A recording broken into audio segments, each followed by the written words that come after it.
kita bersama dalam satu halaqah untuk kita mengkaji Al-Quran. Pertemuan kita terakhir di surah Al-Buruj pada ayat yang ketiga. Insyaallah pada kesempatan subuh hari ini kita melanjutkan dengan membaca lanjutan daripada ayat yang ketiga dari surah Al-Buruj itu. Kita telah menyatakan bahwa setiap sumpah dalam Al-Quran itu kita butuh untuk menemukan yang mana jawabannya. Nah, sekarang ini Qutila ashabul ukhdud an-nari zatil waqud izhum 'alaiha qu'ud. Jadi jawaban daripada sumpah Allah adalah qutila ashabul ukhdud, celakalah para yang menggali parit itu, ya, yaitu api yang sungguh sangat dahsyat kobarannya. Izhum 'alaiha qu'ud, mereka pada duduk di atas parit itu. Wahum 'ala ma yaf'aluna bil mu'minina syuhud, dan mereka menyaksikan apa yang dilakukan pada orang-orang zalim itu terhadap orang-orang beriman. Kita telah menyampaikan bahwa ashabul ukhdud ini adalah dikaitkan dengan peristiwa yang terjadi di masa lalu sebelum datangnya Islam, yaitu seorang raja yang bengis, kejam terhadap orang-orang yang beriman, sampai-sampai raja ini memerintahkan untuk menggali parit, dan parit itu gunanya untuk membakar orang-orang beriman dalam keadaan hidup-hidup.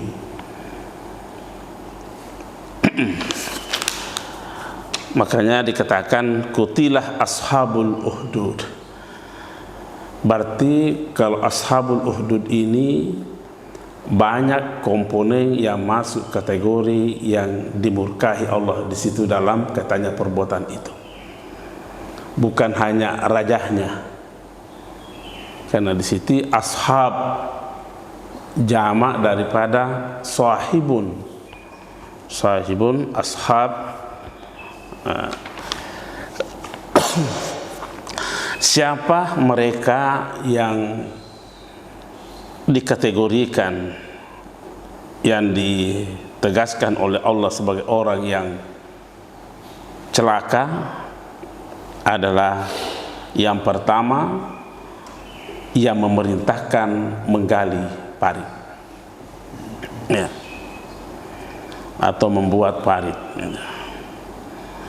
Kemudian yang kedua yang melakukan atau yang membuat, menggali parit itu sendiri, ya, jadi sudah termasuk itu. Termasuk di dalamnya adalah yang menyalakan api. Boleh saja lain pelakunya ini, tapi masing-masing ada kontribusi di dalam menyiksa orang-orang beriman ini, ya. Kemudian yang keempat adalah siapa yang menjerumuskan mereka orang-orang beriman ini dalam parit itu. Ya.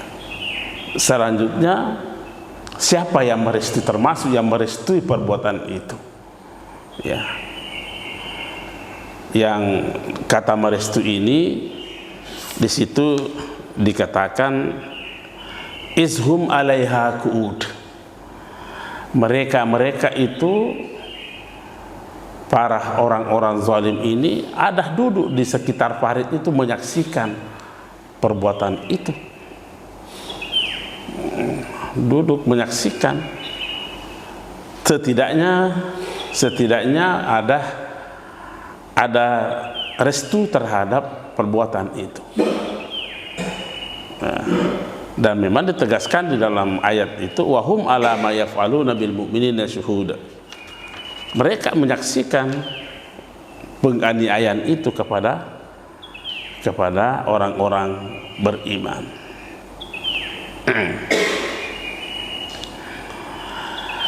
Sekarang Allah mempertegas, wa ma nakamu minhum illa an yu'minu billahil azizil hamid. Terungkaplah di sini apa motivasinya mereka menyiksa orang-orang beriman. Wa ma nakamu minhum, para orang-orang pendurhaka ini tidak menyiksa orang-orang beriman kecuali karena mereka menyatakan keimanannya kepada Allah Subhanahu wa taala. Nah, jadi penyiksaan ini dilakukan oleh mereka karena mereka orang-orang beriman itu teguh dengan pendiriannya. Sepertinya ada persepsi yang kurang bagus yang terbangun di dalam pikiran orang-orang pendosa ini, pada pendurhaka ini, yaitu bahwa sepertinya orang-orang beriman ini dianggap sebagai pengganggu, ya, dianggap sebagai pengganggu atau setidaknya membatasi perilaku kezaliman mereka. Ya. Ada anggapan terbangun dalam pikiran mereka bahwa orang beriman seperti ini parompai, ya, habisi saja. Nah, ini masalahnya, ini kisah di masa lalu. Boleh jadi ada yang mewujud di zaman sekarang ini. Ya. Kalau dianggap parompai, singkirkan saja. Demi memuluskan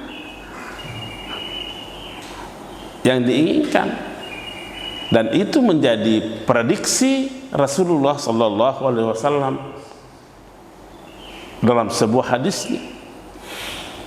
Satati ala ummati sanawatun hadda'atun. Akan datang nanti kepada umatku masa yang sungguh sangat membingungkan. Ya, hadda'at itu penuh dengan tipu daya. Nah, kata Rasulullah, yukazzabu fihal sadiq. Orang yang menegakkan kebenarannya dianggap sebagai orang yang menegakkan kebenaran dianggap sebagai pembohong. Ya, akan ada zaman seperti itu. Kita tidak tahu apakah sudah ada gejala-gejalanya sekarang atau bagaimana. Wa yusaddaqul kazib, dan pembohong dianggap sebagai orang benar. Wa yu'tamanul kha'in, pengkhianat diberi kepercayaan. Wa yahunul amin, dan menganggap pengkhianat orang-orang jujur. Ini kan membingungkan masa seperti ini. Sama modelnya dengan apa yang ditegaskan Allah dalam Al-Quran, wa ma nakamu minhum.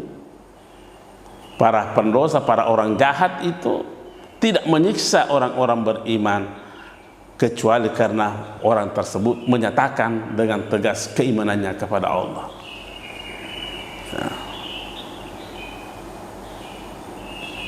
Nah, di sini akan datang masa seperti itu. Itu tadi yang kita katakan, ada persepsi, barangkali persepsi yang tidak bagus ini di otak mereka, bahwa ini pagala-gala, parum-parumpai, kalau ada orang seperti ini simpang, bawalah, mungkin tidak disiksa, tapi mungkin dalam bentuk mutasi ke sana, mutasi ke sini. Seperti itu ayat ini, wa ma nakamu minhum illa ayyuminu billahil azizil hamid allazi lahu mulkus samawati wal ard wallahu ala kulli syai'in syahid. Nah, padahal Allah menguasai kerajaan di langit dan kerajaan di bumi, dan Allah maha menyaksikan apa yang dilakukan oleh mereka itu. Jadi kalau kita memperhatikan ayat ini yang ke-8, sepertinya yang menjadi prioritas adalah kepentingan pribadi. Ya. Kalau seandainya ia adalah seorang figur, public figure, seandainya public figure yang melakukan ini, maka hal seperti itu bukan lagi menempati posisinya sebagai, karena ada kepentingan tertentu, bukan kepentingan kemaslahatan bersama. Dan itu tidak apa-apa kita sampaikan kepada orang yang seperti itu. Saya terus terang saja, minggu lalu pertemuan kita, saya sempat menyampaikan kepada Pak Gubernur, Bapak ada kesalahan yang Bapak lakukan. Waktu ada kita audiens majelis ulama di sana, setelah dia pimpin, dia sudah mau berhenti, bilang dulu Pak Gubernur, mohon maaf. Dengan penuh sopan saya katakan, ada yang saya mau sampaikan, masalah kecil tapi ini sungguh sangat meresahkan umat. Apa yang dilakukan? Pak Gubernur meminta kepada, tidak apa-apa disampaikan seperti ini untuk kita pahami. 3 kali datang ke majelis ulama untuk menyusun penceramah di Kubah 99. Datang. Begitu majelis ulama menyusunnya, entah kenapa semua yang disusun itu diganti. Jadi saya tanya, Pak Gub, apa alasannya Pak Gubernur ganti semua ini? Dan itu yang kita susun itu adalah ulama-ulama yang kita anggap tokoh di Sulawesi Selatan ini. Ya, jawabannya dia bilang, saya harus pakai standar. Saya pakai standar. Standar apa Pak Gub?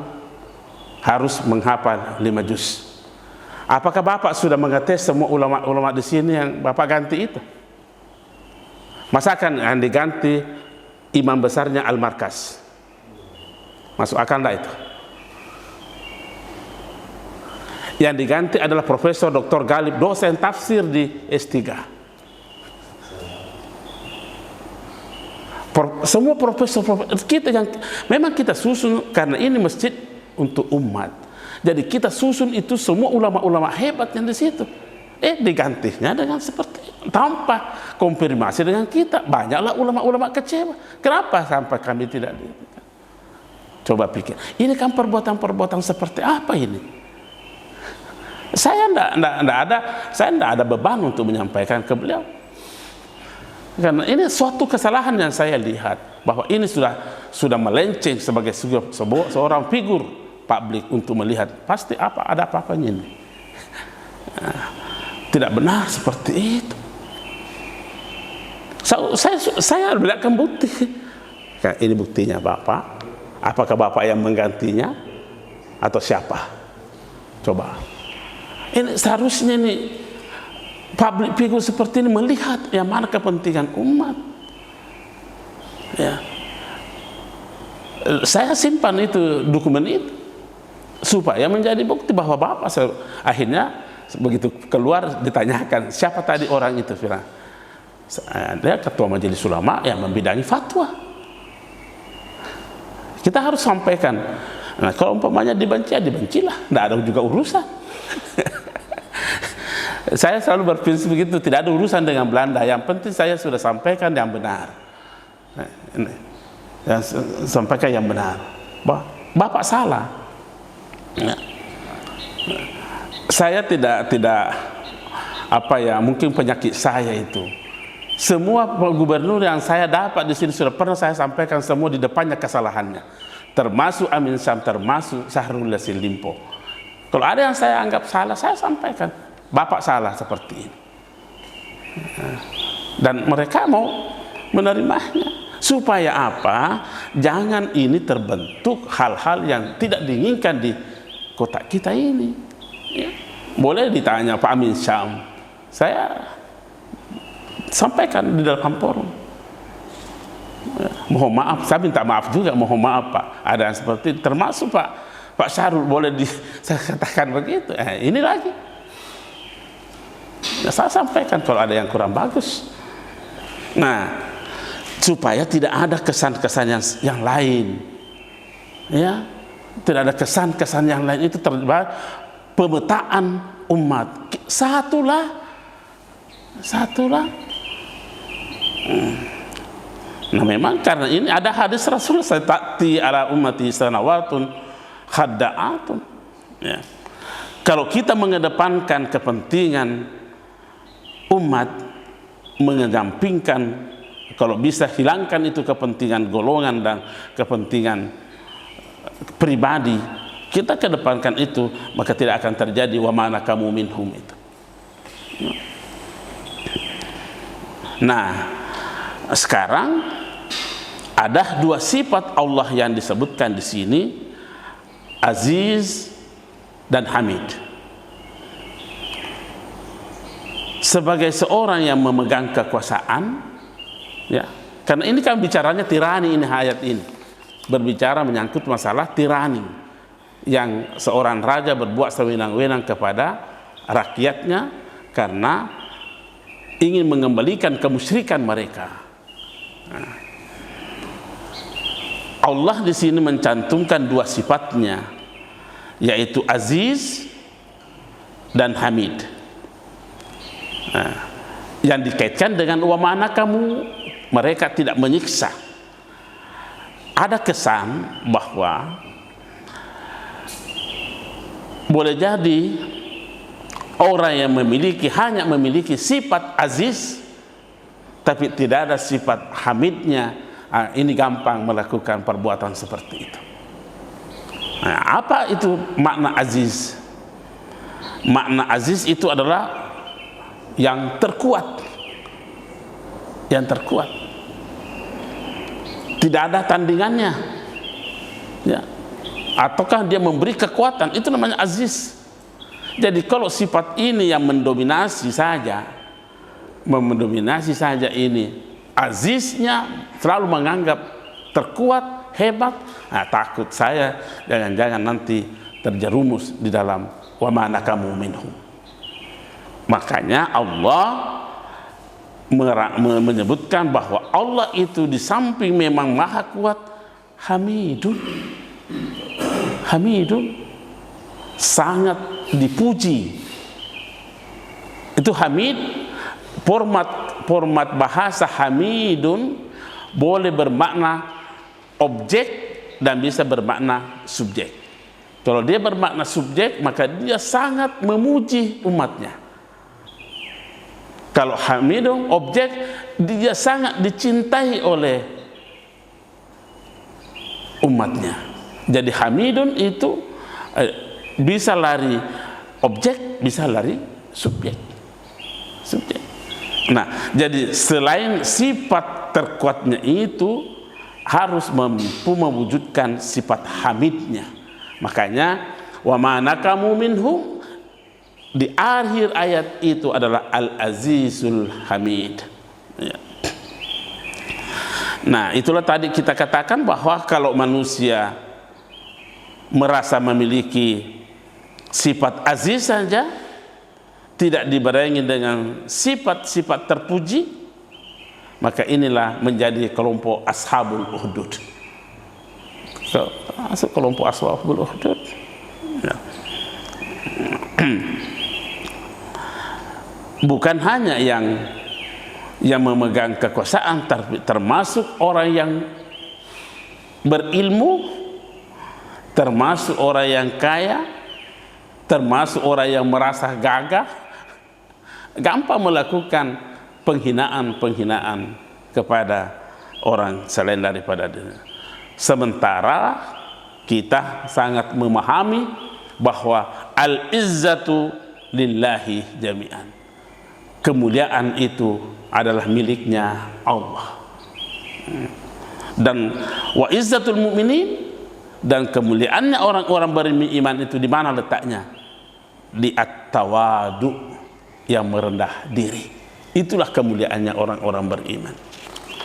Bukan kehebatannya, bukan tawaduknya. Nah, kemudian dilanjutkan, innal ladzina fatanul mu'minina wal mu'minati summa lam yatubu falahum azabu jahannam wa lahum azabul harik. Innal ladzina fatanu. Nah, ini berlaku umum ini. Siapa saja orang-orang yang menyiksa orang-orang beriman, laki-laki, wal mu'minati, dan orang-orang beriman perempuan, tidak bertaubat, falahum azabu jahannam, mereka akan mendapatkan siksaan neraka jahannam, walahum azabun harik, diperkuat. Ini juga termasuk bagian daripada siksaan neraka jahannam, adalah siksaan yang sangat menghanguskan. Nah, innal ladzina amanu wa amilus solihati lahum jannatun tajri min tahtihal anharu zalikal fawzul kabir. Sebaliknya, orang-orang yang beriman dan melakukan amalan-amalan kebajikan, lahum jannatun tajri min tahtihal anhar, akan mendapatkan surga yang di bawahnya ada mengalir, dan itu adalah sebuah keuntungan yang besar. Sekarang kita mau mempertegas, beriman jelas ukurannya, ya, jelas ukurannya orang beriman. Beriman kepada Allah, beriman kepada Rasul, beriman kepada kitab, dan sampai 6 rukun iman itu jelas. Wa amilus solihati, ukuran amal soleh apa? Apa ukuran amal soleh kita? Nah, ukuran amal soleh kita itu adalah ketika sebuah perbuatan itu keluar dari dalil-dalil syar'i. Dalil-dalil syar'i itu bukan hanya 1, bukan hanya 2, bukan 3, bukan 4, 10. Ya, Al-Quran sudah pasti, nah, sunnah sudah mutlak, ya, ijma sudah disepakati oleh ulama, kias sudah disepakati oleh ulama. Nah, kalau kias itu kan larinya kepada analogi, dan itu pun juga terbagi 9 macam. Ada 9 macam. Ada namanya kias aulawi, ada kias burhani, ada kias tasbihi, ada kias tamsili, ada kias istiqra'i. Kalau itu harus diukur, menjadi ukuran terhadap sebuah perbuatan. Kalau masuk seperti ini, amal saleh dia, ya, amal saleh. Ya. Seperti contohnya, nah, orang di sini khutbah pakai apa? Ini masuk kelompok istisan. Seperti yang sering kita lakukan itu, kasih keluar zakat dengan uang, kasih keluar zakat dengan beras, itu namanya kias. Ya, kita tidak terlalu mendalami itu karena pembahasan usul fikih, tapi kita hanya mau mengatakan bahwa ukuran amal saleh itu harus bersandar kepada dalilun syar'iyyun. Ibnu Taimiyah berkata begini,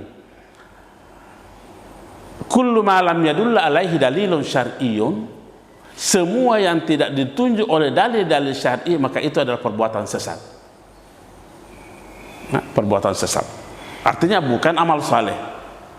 Nah, dalil syar'i kita seperti itu, Al-Quran, Sunnah, Ijma', Qiyas. Ini disepakati oleh seluruh ulama. Nah, yang tidak disepakati oleh ulama kita yang 6 ini, termasuk istishab, termasuk istihsan, termasuk syar'u man qablana, termasuk al-masalah al-mursalah, termasuk al-urf, termasuk maqasidus syariah. Ini harus ukuran kita di situ. Ya. Apa itu istishab? Istishab itu adalah mengembalikan hukum dasar sesuatu persoalan. Hukum dasar sesuatu persoalan.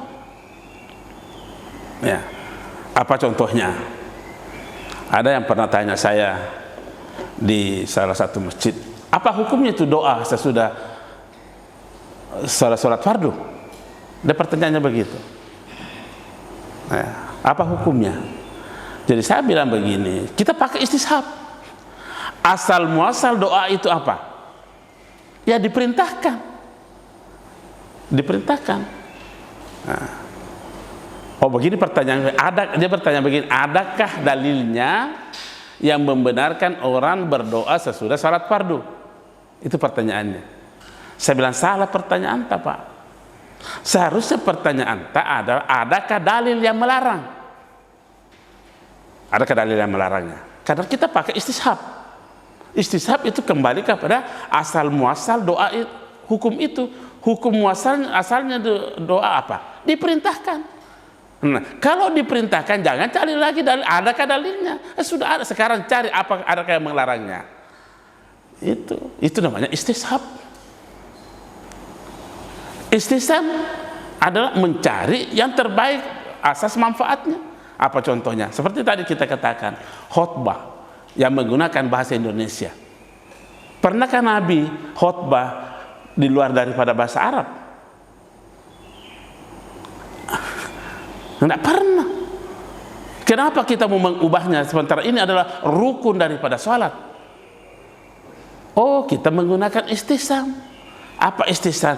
Mana yang lebih banyak manfaatnya? Khutbah menggunakan bahasa Arab dan khutbah menggunakan bahasa Indonesia. Itu istihsan. Yang penting rukun daripada khutbah itu jangan ditinggalkan. Ya. Apa rukunnya khutbah itu? Memuji, syahadat, selawat, mengajak kepada ketakwaan. Kok sudah terpenuhi itu nasihat itu, pakailah bahasa yang bisa dipahami orang. Itu namanya istihsan. Nah, makanya amal saleh ini harus diakurkan dengan dalil-dalil syar'i, termasuk al-maslahah al-mursalah. Apa itu al-maslahah al-mursalah? Al-maslahah al-mursalah itu adalah sesuatu kebaikan tidak ada dalil yang menyuruhnya dan tidak ada dalil melarangnya. Itu namanya al-maslahah al-mursalah. Ya. Apa contohnya itu? Banyak dalam kehidupan kita ini, Pak, yang seperti ini. Nah, kalau kita mau mengambil kepada contoh yang agak konkret, yang sangat konkret, termasuk itu, adakah perintahnya Nabi untuk memberi titik Al-Quran? Tidak ada. Kan Al-Quran di zaman Nabi itu tidak ada titiknya, tidak ada barisnya di zaman Nabi. Nah, kenapa dikasih titik? Adakah perintahnya? Oh, tidak ada. Adakah larangannya? Tidak ada. Tapi kita melihat ada kebaikan yang sungguh sangat banyak kalau dikasih titik, maka dikasihlah titik. Apakah kita mengatakan bahwa ini perbuatan sesat? Tidak mungkin, karena kita menggunakan kaidah istihsan. Itu baru titik. Nanti 187 dikasih baris. Dikasih baris. Tidak ada perintah, tidak ada larangannya. Tapi karena ulama kita melihat bahwa sudah banyak sekarang manusia masuk Islam yang bukan orang Arab. sudah pasti mendapatkan kewalahan dalam membaca Al-Quran. Kalau begitu, bantulah dengan kasih titik, kasih baris. Ini namanya istihsan.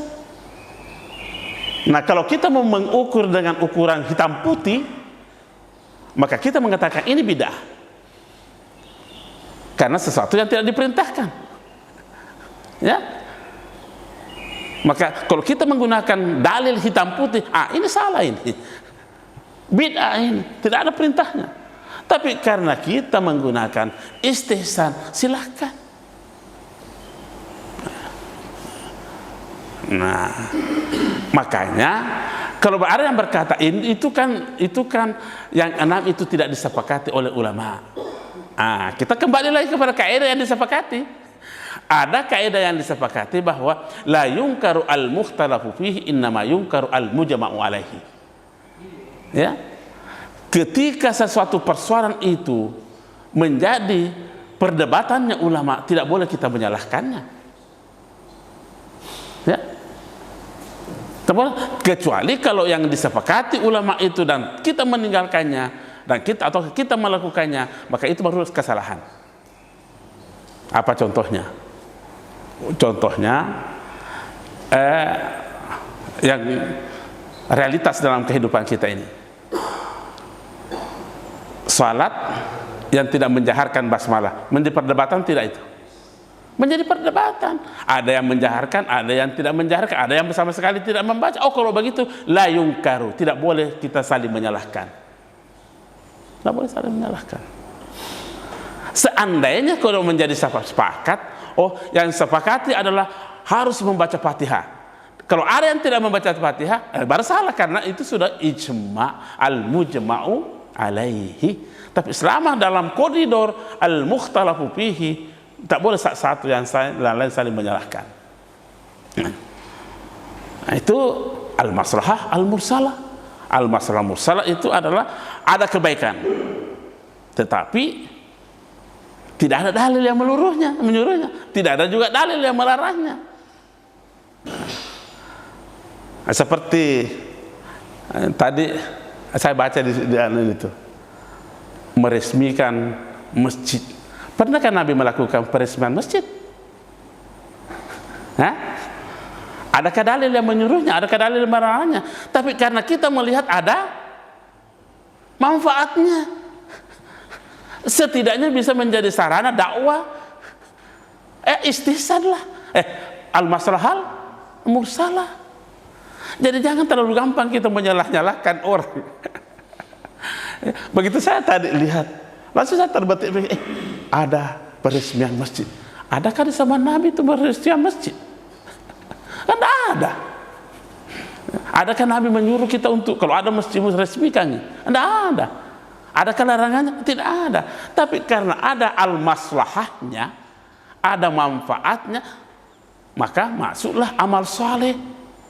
Karena dia terikat dengan kaidah-kaidah syar'i. Nah, kita begitu cara berpikir kita. Kalau itu yang kita kembangkan, Pak, aman dunia persilatan itu. Nah, kita saling gontok-gontokan. Ya. Apalagi yang disebutkan tadi, termasuk al-urf. Al-urf itu artinya al-adah, adat budaya. Dikategorikan al-adah muhakkamah. Itu sudah ditetapkan itu. Contohnya bagaimana al-adah muhakkamah? Orang Bugis Makassar kalau menghormati seseorang, kalau Bugis mengatakan puang, iya. Kalau orang Makassar mengatakan karaeng. Nah, ada lagi yang paham bahwa kalau untuk Allah tidak boleh kita katakan puang Allah Ta'ala. Salah itu. Dianggap sebagai ucapan bid'ah, ucapan sesat. Kalau orang Makassar ketika mengatakan karaeng Allah Ta'ala, katanya itu pernyataan sesat. Dan saya dengar, Pak, ya begitu. Kalau orang Jawa mengatakan gus,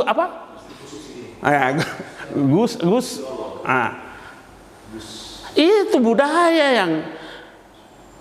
yang memiliki kekuatan hukum. Adakah yang dilanggar seperti itu? Nah, Sama dengan orang Bugis itu, kalau dia menghormati tabe. Bukan mengkultuskan orang, ini budayanya orang. Tabe. Tidak ada hati kita bahwa kita menganggap Tuhan orang yang seperti itu. Kita hanya menghormati budaya kita. Makanya al-urf. Ya. Coba kalau di Arab, tidak ada itu tabe begini. Kalau mau lewat saja. Mau lewat di atas kepala kita, tidak ada urusan mereka. Ya. Tapi kita punya seperti itu. Ya. Nah, inilah ukuran kita, standar kita mengatakan sesungguhnya orang-orang yang beriman, jelas ukurannya orang-orang beriman. Orang saleh adalah inilah di mana ukurannya amal saleh itu. Ya, kembali kepada pernyataan ulama kita. Salah satu di antaranya pernyataannya Ibnu Taimiyah. Kullu ma'alam yadulla alaihi dalilun syar'iyyun. Semua perbuatan yang tidak diikat, ditunjuk oleh dalil-dalil syar'i, maka itu adalah perbuatan sesat. Nah, sekarang persoalannya apa itu dalil syar'i? Itulah dalil-dalil syar'i tadi itu, yang 10. Maka lahum jannatun tajri min tahtihal anharu zalikal fawzul kabir. Ya. Kembali kepada persoalan fitnah ini. Kan innallazina fatanul mu'minin, itu fitnah dalam kehidupan manusia, Pak, sudah digambarkan oleh Rasulullah sallallahu alaihi wasallam. Tidak ada jalan untuk bisa menutupinya itu. Ya. Ini ada hadis yang saya temukan dalam Sahih Muslim. Kalau mau diperjelas, juz 4 halaman 168, bab yang membicarakan masalah fitnah. Apa kata Rasulullah sallallahu alaihi wasallam? Suatu ketika dikisahkan oleh Muslim dalam sahihnya bahwa Rasulullah sallallahu alaihi wasallam pernah suatu kali keluar jalan-jalan bersama dengan sahabatnya di kota Madinah. Tiba-tiba Rasulullah bersabda, "Hal tarawna ma ara?" Wahai sahabat-sahabatku, apakah kamu melihat apa yang saya lihat? Ya. Faqalu, maka sahabat berkata, "La, kami tidak melihat apa yang kamu lihat ya Rasulullah." Maka Rasulullah mengatakan, sesungguhnya saya melihat fitnah itu seperti halnya hujan deras dari langit, tidak ada yang bisa membendungnya. Setidaknya kita bisa menepis sedikit dengan menggunakan payung, tapi untuk menghentikan itu derasnya turun, Pak, tetap akan merajalela di tengah-tengah umat ini. Fitnah itu. Ya. Bukan boleh payung, boleh apa, tapi akan tetap turun itu. Kalau mampu kita tahan sekian, lebih banyak yang tidak mampu kita tahan. Ya. Nah, inilah yang melanda kita sekarang ini. Dan itu memang terbukti. Beberapa sahabat Nabi yang mati terbunuh gara-gara fitnah. Ya. Umar dibunuh karena fitnah. Utsman dibunuh karena fitnah. Ali bin Abi Thalib dibunuh karena fitnah. Kecuali Umar, yang membunuhnya adalah sahabat Nabi. Jadi sungguh sangat kita mengheran. Kayaknya saya tidak bisa percaya itu ke sejarah. Susah memang saya mempercayai sejarah yang menyatakan yang membunuh ini. Kalau sahabat, la haula wala quwwata illa billah. Ini berguru langsung dari Rasulullah, tapi masih bisa juga melakukan. Jadi agaknya saya susah bagaimana caranya menundukkan hati kita mau menerima itu kenyataan bahwa yang membunuh Utsman adalah ini Amr bin Hamik, itu yang membunuh Ali Abdurrahman bin Muljam. Coba, jadi fitnah gampang masuk kemana-mana itu. Ya. Nah, dalam realitas kehidupan kita ini, modus-modus seperti itu berkembang. Ya. Kenapa? Oleh karena dimotivasi oleh kepentingan sesaat. Motivasi oleh kepentingan sesaat. Kepentingan pribadi, kepentingan golongan. Kita tidak pernah berpikir secara universal bahwa kita ini hidup berjamaah. Jangan rusak jamaahnya saudara-saudara kita. Nah, nauzubillah. Ya. Nah, yang lebih gawat lagi kalau fitnah itu tersusun rapi. Bisa saja itu fitnah tersusun rapi, terstruktur. Terstruktur itu. Nah, akhirnya muncullah penjahat-penjahat melakukan dengan kejahatan-kejahatan yang terstruktur itu. Nah, inilah yang susah diberantas ini. Ya. Nah, jadi kembali kepada ayat ini, wa mana kamu innallazina fatanul mu'minin. Jadi kita makna fatanu di sini bisa bermakna fitnah, bisa bermakna menyiksa. Ya, dua maknanya di situ. Bisa bermakna menyiksa dan bisa bermakna memfitnah. Ya. Sebenarnya juga memfitnah itu lebih kejam daripada membunuh. Ya. Itu ayat juga itu. Memfitnah lebih kejam daripada membunuh. Kenapa bisa lebih kejam? Daripada tidak mati ji. Lebih kejamnya adalah karena kalau membunuh hanya satu orang yang dibunuh. Tapi kalau memfitnah, banyak orang yang kita bunuh kehidupannya. Contohnya bagaimana? Umpamanya di Pak Mail. Saya fitnah Pak Mail. Saya fitnah Pak Mail. Mungkin kita melihat Pak Mail saja yang kita fitnah. Tapi dampaknya seperti apa? Ada anaknya kasihan Pak Mail nanti mau bekerja, jangan kau terima itu karena begini itu. Apa? Ya, siapa yang merasakan dampaknya nih? Anaknya lagi Pak Mail. Akibat fitnah. Kemudian ada cucunya lagi mau masuk bekerja, jangan kau terima itu karena begini itu neneknya. Berkembang begitu. Itu makanya Al-Quran mengatakan wal fitnatu asyaddu minal qatli. Fitnah lebih kejam daripada membunuh. Nah, dan memang diancam oleh Rasulullah sallallahu alaihi wasallam. Ada hadis yang di muttafaqun alaih ini. Satu ketika Rasulullah sallallahu alaihi wasallam berjalan melewati kubur, dua kubur di situ dilewati,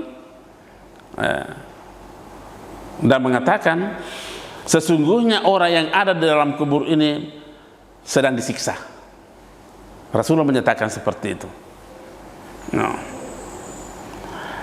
Yang satu katanya adalah karena gampang menyebarkan fitnah.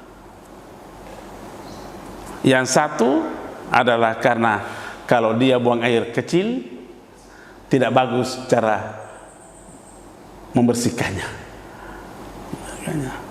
Jadi ternyata itu persoalan kecil itu sederajat dengan fitnah ya. Agak biasa tertik-tertik begini saja. Ya. Ternyata itu berat ini Pak ini. Nah sekarang kita melihat ayat yang berbicara dan amalus salihat itu diakhiri dengan zalikal fauzul kabir. Zalikal fauzul kabir. Kenapa mereka dikatakan orang-orang beriman mendapatkan keuntungan yang besar? Padahal kalau kita melihatnya di kisah ini kan dia dibakar, dia disiksa, dia apa? Tapi kenapa Allah mengatakan zalikal fauzul kabir? Itu ada sebuah keuntungan yang besar.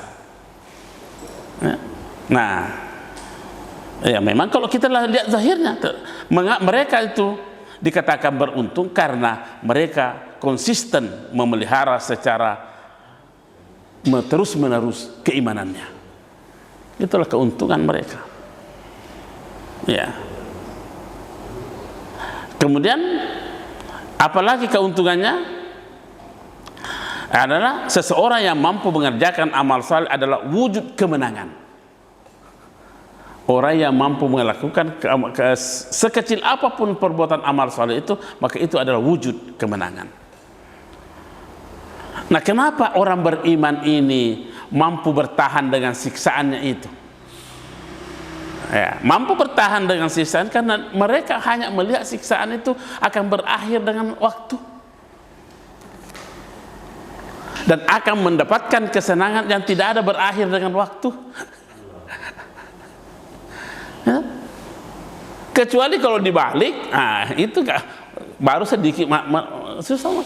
Mereka orang disiksa, dibakar hidup itu tidak ada persoalan karena dia melihat apa yang mereka lakukan kepada orang-orang beriman ini adalah siksaan yang akan berakhir dengan waktu. Dan di hati mereka berkata akan mendapatkan kemenangan yang tidak akan pernah berakhir dengan waktu. Mana yang lebih bagus? Ya, ini memang gampang kita mengatakan seperti ini, tapi ketika kita berhadapan dengan seperti itu, wah, gampang tongki lari kapan? Nah, itu namanya Fawzul Kabir. Artinya apa? Keuntungan orang-orang beriman ini adalah mampu melawan dirinya sendiri. Betapa banyak orang gagal melawan keinginan dirinya. Ada pernyataannya seorang ulama, Yazid Bustani, ada mengatakan, ada yang tanya dia, kenapa Syekh tidak pernah saya lihat kamu susah? Dia jawabnya pendek, jawabannya hanya dijawab begini, karena saya menginginkan apa yang saya tidak inginkan. Uridu mala uridu. Pendek, saya menginginkan apa yang saya tidak inginkan. Apa maksudnya itu? Artinya apa? Bahwa keinginannya itu adalah keinginan Allah. Kan kadang ada keinginan Allah yang kita tidak inginkan. Jadi saya menginginkan apa yang saya tidak inginkan. Kalau begitu keinginannya adalah keinginan Allah semua. Ada enggak keinginan kita yang tidak diinginkan oleh Allah? Atau adakah keinginan Allah yang kita tidak inginkan? Ada. Abu Yazid Al-Bustani ini dia tinggalkan semua itu. Makanya dikatakan saya hanya menginginkan apa yang saya tidak inginkan. Makanya orang bertanya itu, kenapa sih kamu tidak pernah saya lihat susah? Karena saya menginginkan apa yang saya tidak inginkan. Tapi susah ini kita menyetel hati kita ke sana itu. Kalau apa yang tidak diinginkan oleh kita, tapi Allah menginginkannya, kita bersangka kepada Allah. Kenapa Allah kasih begini? Ya? Atau apa yang kita inginkan Allah tidak menginginkan, atau apa yang diinginkan Allah yang kita tidak inginkan, muncul lagi macam-macam. Padahal semuanya ini yang mengatur kehidupan ini adalah Allah. Makanya zalikal fawzul kabir, itu adalah keberuntungan yang sangat besar yang dimiliki oleh atau sampai begini dulu karena ya. Di ayat ke-11. Ya, ini karena sudah waktu 5 menit untuk bertanya. Ya, nanti kita lanjutkan lain kali. Ya, kayaknya saya tunggu tegurannya Pak Mail ini.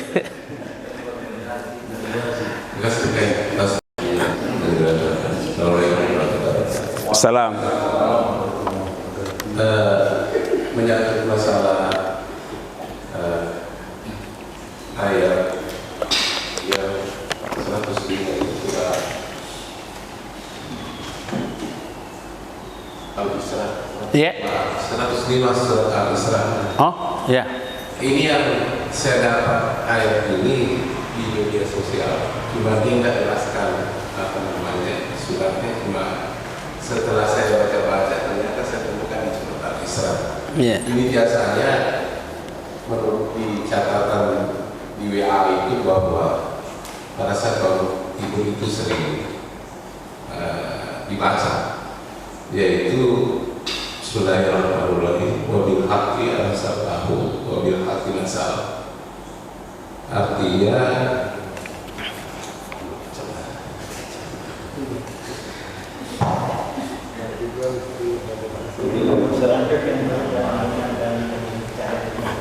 iya.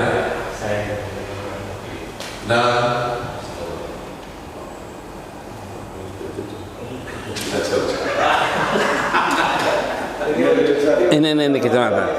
iya. Itu yang 105 Ya.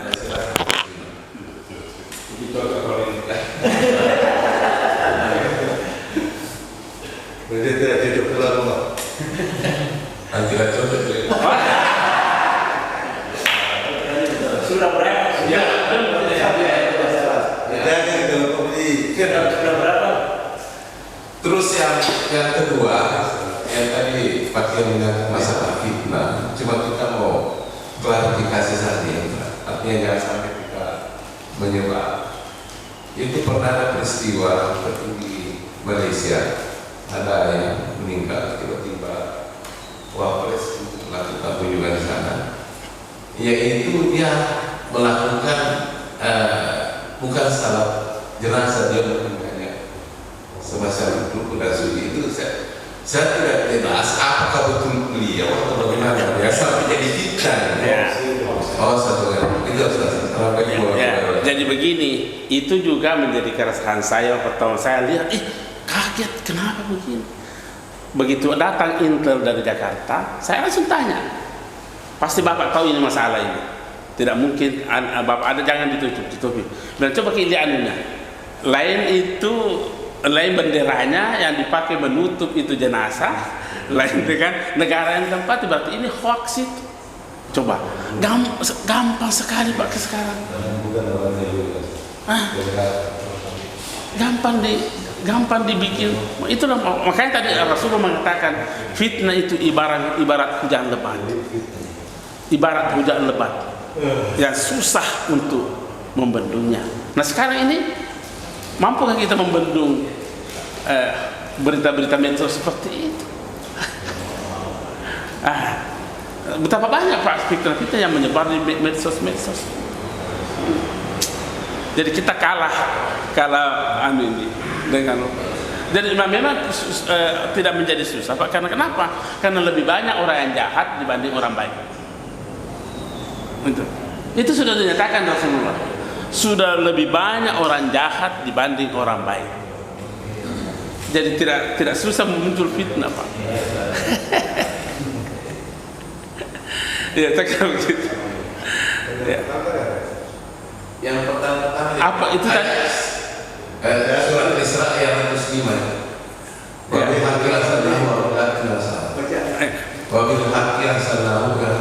Saya membaca bahwa kita baca ini pada saat kita bangun tidur. Artinya kalau saya kaitkan dengan artinya itu mungkin ada terselubung daripada arti dari ayat tersebut. Kita bisa baca. Jadi kan memang artinya itu bagus. Wabil haqqi anzalnahu. Artinya saya menurunkan semuanya ini karena motivasi kebenaran. Kita dimotivasi untuk melakukan kebenaran, kebaikan. Ya. Adakah yang Allah turunkan selain daripada kebaikan? Wabil haqqi anzalnahu. Dengan motivasi kebenaran Allah menurunkan itu. Jadi jangan kita berburuk sangka kepada Allah. Kalau itu terbaru kebaikan semua dari Allah Subhanahu wa taala, tidak ada susah Pak. Tidak ada susah. Itu tadi kita katakan, kenapa gampang muncul susah? Karena kita selalu tidak mampu mengakurkan keinginan kita dengan keinginan Allah. Itu yang susah kita akurkan. Maka muncullah kesusahan. Coba kawinkan keinginan Allah dengan keinginan kita, seperti Yazid Bustami itu. Tidak ada susahnya. Tapi itulah manusia. Karena ada beberapa variabel dalam dirinya yang bisa menggodanya dia untuk melakukan penentangan terhadap apa yang dilakukan oleh Allah pada dirinya. Nah, inilah yang harus ditarik itu, dikasih berjamaah dengan potensi-potensi positif dalam diri kita. Ketika kita melepaskan yang seperti itu, maka dia akan bekerja merajalela dan menuntut, menarik kita juga ikut kepada menginginkan apa yang tidak diinginkan oleh Allah. Ya. Saya kira begitu, Pak. Ya. Cukup waktu ya, Pak? Ya. Satu lagi. Satu. Ya. Tidak usah pakai yang benar. Ya Ustaz, Assalamualaikum warahmatullahi wabarakatuh. Jadi saya cuma mau tanya, salah saya Ustaz, ada dulu kasus kejadian di kampung saya, waktu meninggal mertua saya. Jadi ternyata semua tetangganya itu datang bacakan Yasin. Ya. Jadi pagi-pagi mereka datang sudah baca Yasin pulang, terus ada keluarga istri bilang masih berhenti itu. Tidak. Siapa yang bilang? Ada keluarga istri. Ya, ya. Tidak ada itu orang mengaji bacakan Yasin. Terus saya bilang ya teruskan. Saya sampai waktu masih teruskan. Kata lo Ya. kalau ada orang singgah, bukan kenapa? Dan tidak ada dalilnya gitu. Saya bilang tidak, kan tidak begitu. Saya tidak tahu apa saya dalil. Cuma bayangkan kalau ini orang tetangganya semua, sendiri tidak mati ini mama mertua. Ini tetangga, tadi dia mau ke pasar, bukan di kantor. Ya. Ada urusan yang lain, tapi karena ada orang mati, akhirnya dia melakukan kebaikan pada pagi itu, yaitu singgah mengaji. Ya. Itu yang saya pikir. Ya. Sebenarnya tidak ada orang mati, tidak ada kebaikan, tidak mengaji barangkali. Tapi karena ada orang mati, ada alasannya untuk berbuat baik. Ya. Mungkin itu juga menjadi kebaikan buat keluarga, buat orang mati. Jadi patarui. Ya. Begitu kan? Nampak nggak bisa itu. Patarui. Ya. Yang kedua, kebiasaan orang kampung di sini begitu gitu kan? Ya. Itu di dalam tafsir Ibnu Katsir, Pak, dinyatakan. Silakan bacakan. Kalau saya nggak kan salah kan? Iya. Karena ini saya Ya. Jadi ini tadi yang kita katakan. Kita terlalu gampang menyalah-nyalahkan orang. Apa ukuran kita sampai kita salahkan itu? Kalau memang mau hitam putih, gampang sekali kita menyalahkan orang. Tidak ada dalilnya seperti itu. Kan masih banyak dalil-dalil yang bisa kita pakai. Nah, apakah tidak bisa kita mengirimkan pahala kepada orang yang sudah tiada, yang sudah meninggal? Ya. Apakah kita menganggap yang mati itu sudah tiada? Itu kan mati tidak identik dengan tiada. Justru mati itu adalah ada. Buktinya apa? Kalau Bapak pergi lewat Assalamualaikum ya ahlal kubur, apa itu? Doa itu bukan? Doa. Sampai enggak itu? Kalau tidak sampai, untuk apa Nabi suruh kita? Apakah kita memberi salam kepada batu? Bukan. Kita salam kepada penghuni kubur. Nah, banyak sekali logika-logika yang kita bisa pakai, Pak. Nabi melarang kita duduk di atas kuburannya orang yang sudah ditanam. Padahal batu kan? Batu. Dilarang Nabi duduk, kita duduk di situ. Atau kita berdiri di atas. Ini kan sudah orang mati. Kenapa kita dilarang? Apa pandangannya Nabi terhadap orang yang ada dalam kubur itu? Ada atau tidak ada? Orang mati saja, orang yang sudah meninggal, itu tangannya kalau umpamanya cacat, dipaksa jangan sakit.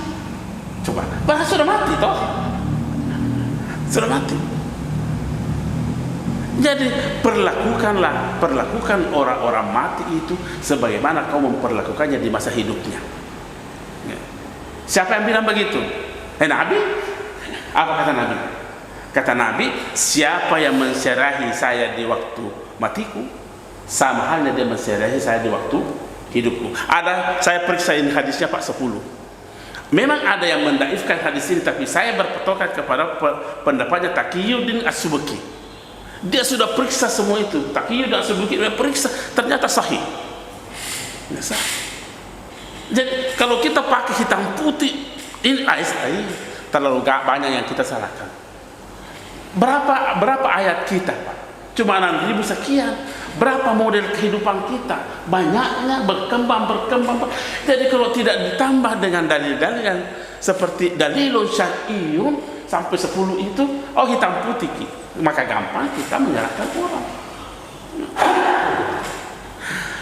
Saya kira begitu Pak Haji. Oh, ya, insya Allah doa lah itu. Ya. Saya kira. Ya. Ya. Oh, alhamdulillah. Ya, kalau begitu Nabi Yusuf ya. Nabi Yusuf bendaharanya Mesir.